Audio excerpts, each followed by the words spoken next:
Welcome back to my channel. இன்னைக்கு ஒரு டேஸ்டியான ரெசிபி ஒயிட் ஃபாரஸ்ட் கேக் எப்படி செய்யறது அப்படிங்கறது பார்க்க போறோம். இது வந்து ரொம்ப ரொம்ப ரிச் அண்ட் கிரீமியான ஒரு ரெசிபி.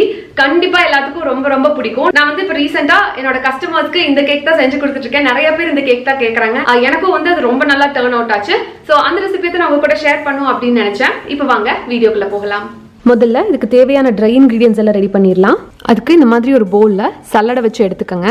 இதுல இப்போ 100 கிராம் மைதா,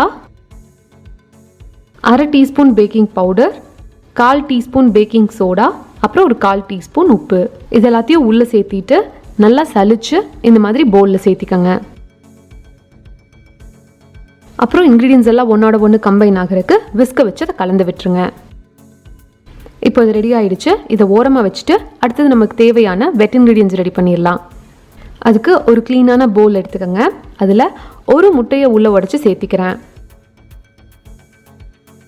அதுக்கப்புறம் இந்த மாதிரி ஒரு பிளெண்டர் வச்சு அது நல்லா ஃப்ராதியாக வர வரைக்கும் மிக்ஸ் பண்ணிடுங்க. இப்போ இதில் 135 கிராம் சர்க்கரையை ஆட் பண்ணி நான் கலந்து விட்டுக்கிட்டே இருக்க போகிறேன். சர்க்கரை ஒரு அளவுக்கு டிசால்வ் ஆனோன்னு இதில் 45 ml எண்ணெய், எந்த வாசம் இல்லாத எண்ணெய் வேணாலும் சேர்த்திக்கலாம். அப்புறம் 60 ml பால், கடைசியா 1 டீஸ்பூன் வெனிலா எசன்ஸ். இப்போ இது எல்லாத்தையும் சேர்த்திட்டு அதை நல்லா கம்பைன் பண்ணி எடுத்துருங்க. இப்போ இந்த வெட் இன்கிரீடியன்ஸ்ல நம்ம ஏற்கனவே ரெடி பண்ணி வச்சிருந்த ட்ரை இன்கிரீடியன்ஸை சேர்த்திடலாம். நான் இதை இன்னொரு தடவை சலிச்சு சேர்த்திக்க போறேன். இப்போ இதை வந்து ஒரு விஸ்க் அண்ட் ஸ்பாச்சுலா யூஸ் பண்ணி ஜென்டிலா கம்பைன் பண்ணுங்க. இதுக்கு வந்து நீங்க எலக்ட்ரிக் பீட்டர் யூஸ் பண்ணிடக்கூடாது.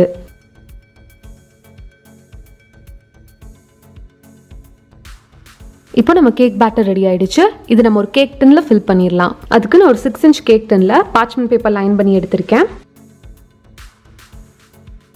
இப்போ இந்த மாதிரி ஃபில் பண்ணி ரெடி ஆனதுக்கு அப்புறமா இதை கொண்டு போய் பேக் பண்ணிடலாம். பேக் பண்றதுக்கு முன்னாடி உங்க அவனை 175 டிகிரி செல்சியஸ்க்கு ஒரு 8 to 10 நிமிஷம் ப்ரீ ஹீட் பண்ணி இருந்திருக்கணும். அதே மாதிரி ப்ரீ ஹீட் பண்ண அவன்ல பேக் பண்றதுக்கு 175 டிகிரி செல்சியஸ்ல ஒரு 20 to 25 நிமிஷத்துக்குள்ள நம்ம கேக் ரெடி ஆயிரும். இப்போ 25 நிமிஷம் ஆச்சு. நம்ம கேக் கம்ப்ளீட்டாக பேக் ஆகி ரெடி ஆயிடுச்சு. இப்போ இந்த கேக் கம்ப்ளீட்டாக கூல் டவுன் ஆகட்டும். அது வரைக்கும் இந்த கேக் எதுவும் நம்ம டிஸ்டர்ப் பண்ண வேண்டாம். அதுக்குள்ளே நம்ம கேக் தேவையான சாக்லேட் ஷேவிங்ஸ், விப்பிங் க்ரீம் இதெல்லாம் ரெடி பண்ணிடலாம். சாக்லேட் ஷேவிங் செய்யறதுக்கு நல்ல குவாலிட்டியான ஒயிட் காம்பவுண்ட் சாக்லேட் எடுத்துக்கோங்க.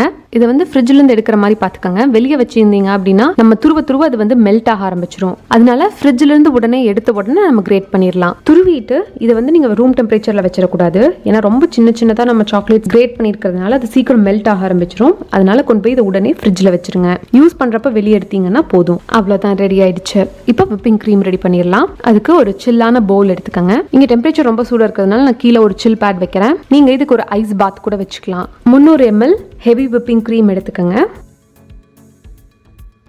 இப்போ இது ஸ்லோ ஸ்பீட்ல சாஃப்ட் பீக்ஸ் வர வரைக்கும் பீட் பண்ணிக்கலாம். இந்த மாதிரி சாஃப்ட் பீக் ஸ்டேஜ் வந்த உடனே 50 கிராம் ஐசிங் சுகர் நான் ஆட் பண்ணிக்கிறேன்.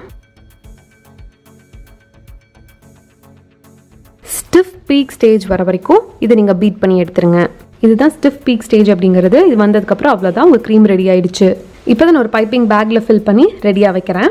விப்பிங் க்ரீமை ரெடி பண்ணிவிட்டு ஆனால் உங்கள் கேக் ரெடி ஆகலை அப்படின்னா இந்த க்ரீம் வந்து அது வரைக்கும் வெளியே வச்சிடாதீங்க. கொண்டு போய் ஃப்ரிட்ஜில் வச்சுருங்க, இல்லாட்டி க்ரீம் மெல்ட் ஆகிடும்.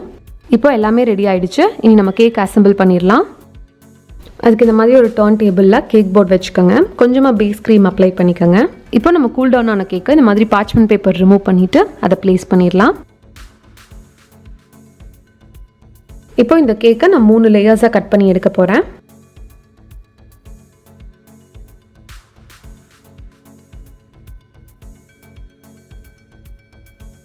இதை மாய்ஸ்டாக வச்சுக்கிறதுக்கு நம்ம சுகர் சிரப் யூஸ் பண்ணிக்கலாம்.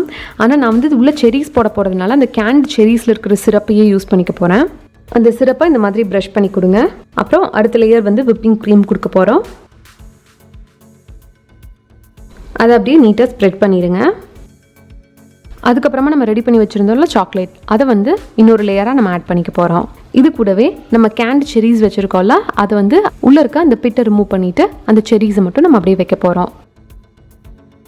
அதே மாதிரி அடுத்த லேயர் செரி சிரப், விப்பிங் க்ரீம்,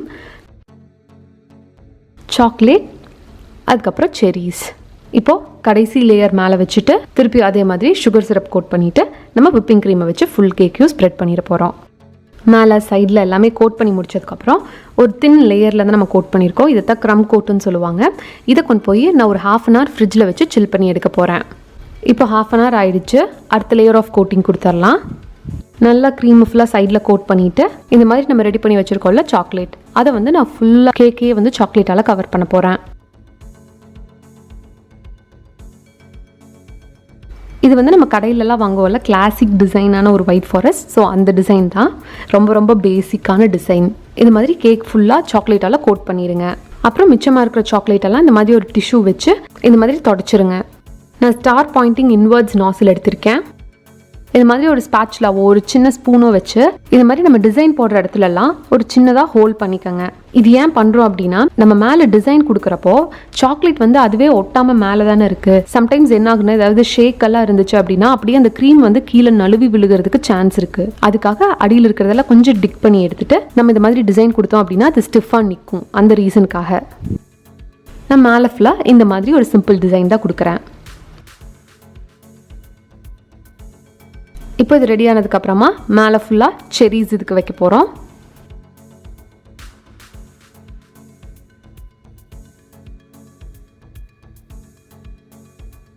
அவ்வளோதான், நம்ம ஒயிட் ஃபாரஸ்ட் கேக்கை ரொம்ப ஈஸியாக செஞ்சு முடிச்சாச்சு.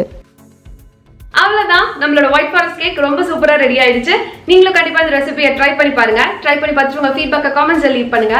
என்ன எங்காவது பர்சனலா ஃபாலோ பண்ணும் அப்படின்னு நினைச்சீங்கன்னா இதே இன்ஸ்டாகிராம் ஐடி ஹரிணி பாபுராஜ் என்ன ஃபாலோ பண்ணலாம். நான் உங்களை இன்னொரு வீடியோல இன்னொரு இன்ட்ரெஸ்டிங்கான கண்டென்ட்டோட மீட் பண்றேன். அது வரைக்கும் பாய்.